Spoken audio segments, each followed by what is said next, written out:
بوڑھوں پر اللہ کا دردناک عذاب۔ اللہ تعالیٰ فرماتا ہے کہ جب میرے بندے کی عمر 40 سال ہو جاتی ہے تو میں اس کو 3 قسم کی بیماریوں سے محفوظ کر دیتا ہوں، پھر جب اس کی عمر 50 سال ہو جاتی ہے تو میں اس کی ماں اور بیوی کو بسم اللہ الرحمن الرحیم۔ ناظرین، ایک دفعہ ایک شخص حضرت علی رضی اللہ تعالیٰ عنہ کی خدمت میں حاضر ہوا اور ان سے سوال کیا اس نے کہ میرے بال سفید ہو جاتے ہیں، اس کا مقصد کیا ہے؟ حضرت علی رضی اللہ تعالیٰ عنہ نے فرمایا کہ جب حضرت آدم علیہ السلام زمین پر آئے اور وہ بوڑھے ہونے لگے اور ان کے بال بھی سفید ہونے لگے، اور جب پہلی مرتبہ حضرت آدم علیہ السلام نے اپنے بالوں کو سفید ہوتے دیکھا تو اللہ تعالیٰ سے عرض کی، اے میرے اللہ، میرے بال سفید کیوں ہو رہے ہیں؟ تو اللہ تعالیٰ نے فرمایا، بالوں کا سفید ہونا بڑھاپے، بزرگی اور تجربات میں فراوانی کی طرف اشارہ ہے۔ انسان کا بوڑھا ہونا انسان کو نفسیاتی خواہشات سے دور کرتا ہے اور اس بات کو واضح کرتا ہے کہ اس شخص کے پاس زندگی میں تجربات ہیں جس سے مشورہ لے کر آپ اپنے فیصلوں کو بہتر بنا سکتے ہیں۔ اس سے زیادہ بوڑھوں کے مشورے اللہ تعالیٰ زیادہ پسند کرتا ہے، یعنی کہ بوڑھوں کے پاس جو تجربات ہوتے ہیں وہ اچھا مشورہ دیتا ہے اور اللہ تعالیٰ بھی ان مشوروں کو پسند کرتے ہیں۔ اسی طرح بالوں کے احکامات کے حوالے سے آپ کو یہ بھی بتاتے ہیں کہ سفید بالوں کو اکھیڑنا چاہیے یا نہیں، یا پھر بالوں کو رنگ کرنا چاہیے یا نہیں۔ عمر بن شعیب رضی اللہ تعالیٰ عنہ سے روایت ہے کہ حضور اکرم صلی اللہ علیہ وسلم نے فرمایا، سفید بالوں کو نہ اکھاڑو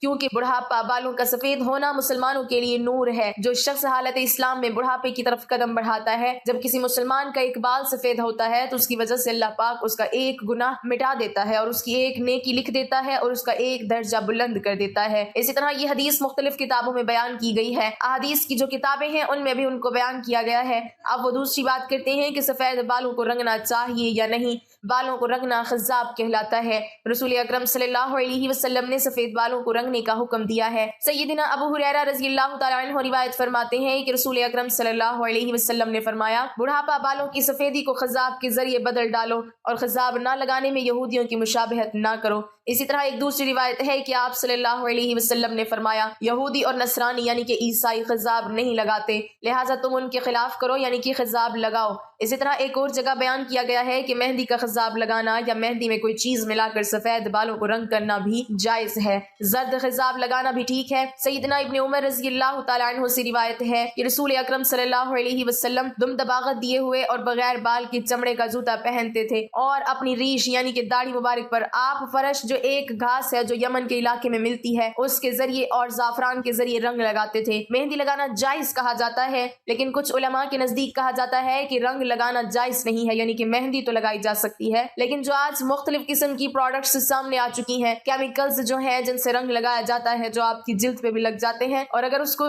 جلدی نہ اتارا جائے تو آپ کی وہاں سے جلد بھی کالی دکھائی دیتی ہے۔ اسی طرح احادیث سے معلوم ہوتا ہے کہ آپ صلی اللہ علیہ وسلم نے بعض دفعہ سرخ اور زرد خضاب لگایا ہے۔ احادیث میں حضور اکرم صلی اللہ علیہ وسلم کے بالوں کو رنگنے کا بھی ذکر ہے۔ اسی طرح سفید بالوں میں سیاہ خضاب لگانا جائز ہے یا نہیں، اس حوالے سے بھی آپ کو بتاتے ہیں۔ سیدنا جابر بن عبداللہ رضی اللہ تعالیٰ عنہ سے روایت ہے کہ فتح مکہ کے دن سیدنا ابو بکر صدیق رضی اللہ تعالیٰ عنہ کے والد ابو قحافہ کو لایا گیا، ان کے سر اور داڑھی کے بال بالکل سفید تھے۔ حضور اکرم صلی اللہ علیہ وسلم نے فرمایا، اس کا رنگ بدلو اور کالے رنگ سے بچو۔ اسی طرح ایک اور روایت ہے کہ سیدنا عبداللہ بن عباس رضی اللہ تعالیٰ عنہ سے روایت ہے کہ رسول اکرم صلی اللہ علیہ وسلم نے فرمایا، ایسی قومیں آخر اس زمانے میں آئیں گی جو کبوتر کی پپوتوں کی طرح کالے رنگ کا خضاب کریں گی، وہ جنت کی خوشبو تک نہ پائیں گی۔ اس سے یہ واضح ہوتا ہے کہ کالا رنگ نہیں کرنا چاہیے، جو مختلف مہندی وغیرہ ہے وہ لگا لینی چاہیے۔ سیدنا ابن عمر رضی اللہ تعالیٰ عنہ سے روایت ہے کہ رسول اکرم صلی اللہ علیہ وسلم نے غذا منع کیا ہے۔ غذا کی 4 اقسام ہوتی ہیں۔ سب سے پہلے یہ کہ سر کے بال سارے نہ منڈوانا بلکہ جگہ جگہ سے پھٹے ہوئے بادلوں کی طرح ٹکڑوں میں منڈوانا، جبکہ دوسری جو ہے وہ یہ ہے کہ درمیان سے سر کے بال منڈوانا اور اطراف سے بال چھوڑ دینا، جبکہ تیسری یہ ہے کہ اطراف منڈوانا اور درمیان سے سر کے بال چھوڑ دینا، جبکہ چوتھی یہ ہے کہ آگے سے بال منڈوانا اور پیچھے سے چھوڑ دینا۔ جو آج ہم مختلف فیشنز دیکھتے ہیں، مختلف سٹائلز دیکھتے ہیں جو مغرب سے ہمارے معاشرے میں آتے ہیں، ان سے منع کیا گیا ہے۔ علامہ ابن تمیمہ رحمۃ اللہ علیہ فرماتے ہیں کہ عدل و انصاف قائم کرنے کے لیے اللہ اور اس کے رسول اکرم صلی اللہ علیہ وسلم کی کمال صحبت اور شفقت سے انسانی جسم میں بھی عدل کا خیال رکھا کہ سر کا بعض حصہ منڈوا کر اور بعض حصہ ترک کر کے سر کے ساتھ بے انصافی نہ کی جائے، بالوں سے کچھ حصہ سر کا ننگا کر دیا جائے اور کچھ حصہ ڈھانپ لیا جائے، یہ ظلم کی ایک قسم ہے۔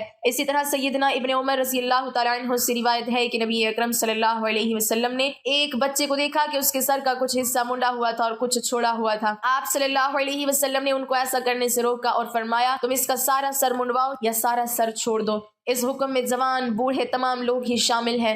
صرف بچوں کی تشخیص کی کوئی دلیل نہیں ملتی۔ سائنس نے بھی مختلف ریسرچ کی ہے اور ان کے مطابق سر کے بالوں کے سفید ہونے کے 6 اسباب ہیں۔ پہلی وجہ ہے کہ وراثت میں، یعنی کہ آپ کے باپ دادا سے چلتا ہوا آتا ہے، یعنی گنجا پن یا سفید بال۔ دوسری وجہ یہ ہے کہ آٹو امیون امراض جو کہ ایک بیماری ہے، اس کی وجہ سے بھی یہ ہوتا ہے۔ تیسری وجہ ہے آلودہ ماحول، یعنی کہ گندگی کی وجہ سے بھی انسان کے جو بال ہیں وہ سفید ہوتے ہیں۔ چوتھی وجہ ذہنی تناؤ، یعنی کہ انسان جب زیادہ سوچتا ہے یا ڈپریسڈ رہتا ہے، یعنی ذہنی تناؤ کا شکار ہوتے ہیں، اس کی وجہ سے بھی سر کے بال سفید ہو جاتے ہیں۔ پانچویں وجہ سگریٹ کے دھوئیں کی زد میں رہتا ہے، یعنی کہ آپ کے ارد گرد سگریٹ رہے، اس کا دھواں رہے، یا آپ خود بھی سگریٹ پیتے رہیں، اس کی وجہ سے بھی بال سفید ہوتے ہیں۔ چھٹی وجہ یہی ہے کہ عمر کی وجہ سے بال سفید ہوتے ہیں۔ حضرت ابو ہریرہ رضی اللہ تعالیٰ عنہ فرماتے ہیں کہ میں نے حضرت محمد صلی اللہ علیہ وسلم کو فرماتے ہوئے سنا ہے کہ جس مسلمان کے سفید بال ہوں وہ اپنے سفید بالوں کو نہ اکھاڑو، کیونکہ قیامت کے دن سفید بال بندے کے لیے نور بن کر ظاہر ہوں گے۔ سفید بالوں کے بدلے اللہ تعالیٰ جتنی تعداد میں سفید بال ہوں گے، سفید بال کے حساب سے اس بندے کی نیکیوں میں اضافہ کر دے گا، اور ایک ایک بال کے بدلے اس کے گناہوں کو مٹا دیا جائے گا۔ یحییٰ بن سعید سے مروی ہے کہ میں نے سعید بن مسیب کو یہ فرماتے ہوئے سنا ہے کہ حضرت ابراہیم علیہ السلام دنیا میں سب سے پہلے فرد ہیں جس نے اپنے مونچھوں کو کاٹ دیا، اور آپ علیہ السلام جب بڑھاپے کو پہنچے تو آپ علیہ السلام کے بال سفید ہو گئے، تو آپ علیہ السلام نے اللہ تعالیٰ سے پوچھا ہے، اے میرے مالک یہ کیا ماجرا ہے؟ اللہ تعالیٰ نے آپ علیہ السلام کو جواب دیا کہ اے میرے دوست، یہ میری رحمت ہے۔ بالوں کے سفید ہونے سے انسان کی شان و شوکت، عزت و وقار بڑھ جاتا ہے اور تمام برے کاموں سے بچنے کی علامت ہے۔ حضرت ابراہیم علیہ السلام نے عرض کیا، اے میرے مولا، یہ تو تیری شان بڑی ہے، اے اللہ میرے وقار کو بلند فرما۔ آپ صلی اللہ علیہ وسلم کا فرمان عالی شان ہے کہ جو مسلمان بوڑھا ہو گیا تو اس کا بڑھاپا اس کے لیے قیامت کے دن نور بن کر ابھرے گا۔ ایک بندے نے نبی اکرم صلی اللہ علیہ وسلم سے عرض کی، اے اللہ کے نبی، لوگ سفید بالوں کو اکھاڑ دیتے ہیں۔ اس کا جواب سن کر آپ صلی اللہ علیہ وسلم نے فرمایا کہ جو بندہ اپنے سفید بالوں کو اکھاڑتا ہے تو اس نے قیامت کے دن اپنے نور کو ختم کر دیا ہے۔ حضرت ابوبکر صدیق رضی اللہ تعالیٰ عنہ فرماتے ہیں کہ ایک دفعہ ایک آدمی نبی کریم صلی اللہ علیہ وسلم کی بارگاہ میں پیش ہوا اور کہنے لگا، اے اللہ کی رسول، ہم میں سے کون سا بندہ بہتر ہے؟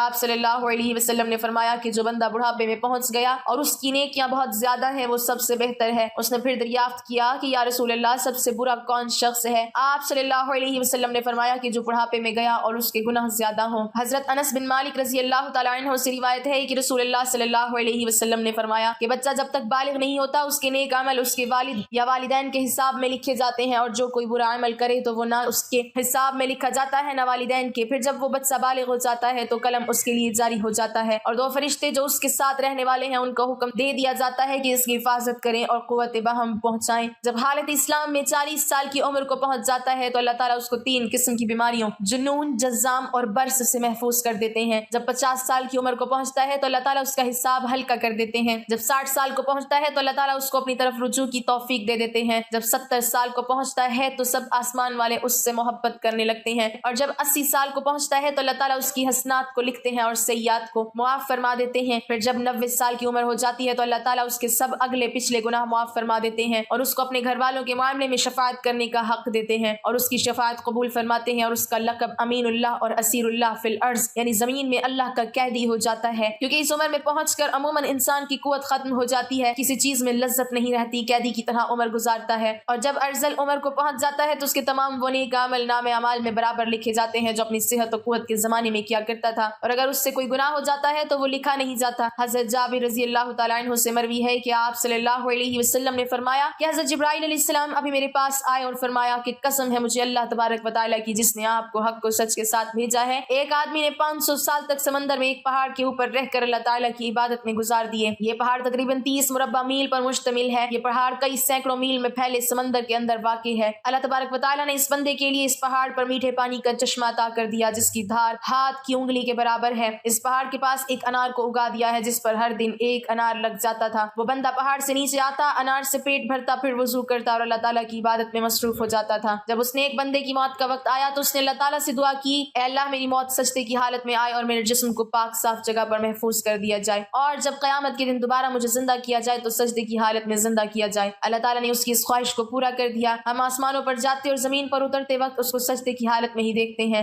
روز قیامت جب اس شخص کو اللہ تعالیٰ کی بارگاہ میں پیش کیا جائے گا تو اللہ تبارک و تعالیٰ اس کو فرمائے گا کہ اے میرے بندے میری رحمت سے جنت میں چلے جاؤ. تو یہ بندہ سوال کرے گا اے اللہ میرے نام اعمال کی وجہ سے مجھے جنت میں کیوں نہیں بھیجا جا رہا؟ 2 بار یہی قصہ ہوگا. پھر اللہ تعالیٰ فرمائے گا جا بندے میری رحمت سے جنت میں چلے جا. پھر بندہ کہے گا اے اللہ میرے اعمال کی وجہ سے مجھے جنت کیوں نہیں عطا کی جا رہی؟ تو اللہ تعالیٰ اسے فرمائے گا کہ تجھے جو نعمتیں میں نے عطا کی ہیں اس کا اور تیرے عمل دونوں کا حساب کتاب ہوگا. صرف آنکھ کی نعمت سے اس کے 500 سال سارے کیے گئے نیک اعمال ختم ہو جائیں گے اور باقی سارے جسم کے اوپر جو احسان ہوں گے وہ زیادہ ہوں گے. اللہ تعالیٰ فرمائے گا کہ اس بندے کو جہنم میں ڈال دو. جب اس کو جہنم میں لے جانے کے لیے پکڑا جائے گا تو وہ بندہ کہے گا اے اللہ تعالیٰ مجھے اپنی رحمت کے ذریعے جنت میں بھیج دو. اللہ تعالیٰ فرمائے گا کہ میرے اس بندے کو ادھر لاؤ. جب اس کو لایا جائے گا تو اللہ تعالیٰ فرمائے گا کہ تجھ کو پیدا کرنے والا کون ہے؟ وہ بندہ کہے گا اے اللہ تعالیٰ آپ ہی مجھے دنیا میں زندگی دینے والے ہیں. پھر اللہ تعالیٰ فرمائے گا کہ تجھ کو 500 سال تک زندہ رکھ کر عبادت کی توفیق دینے والا کون ہے؟ وہ جواب دے گا یا اللہ آپ نے ہی مجھے زندہ رکھا اور عبادت کی ہمت دی.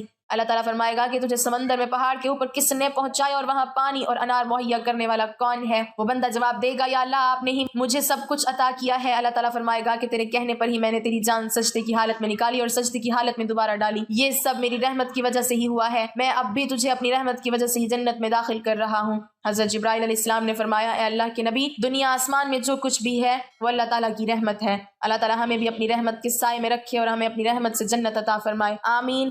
ناظرین کمنٹ باکس میں اللہ تعالیٰ کے 99 ناموں میں سے ایک نام ضرور ٹائپ کریں.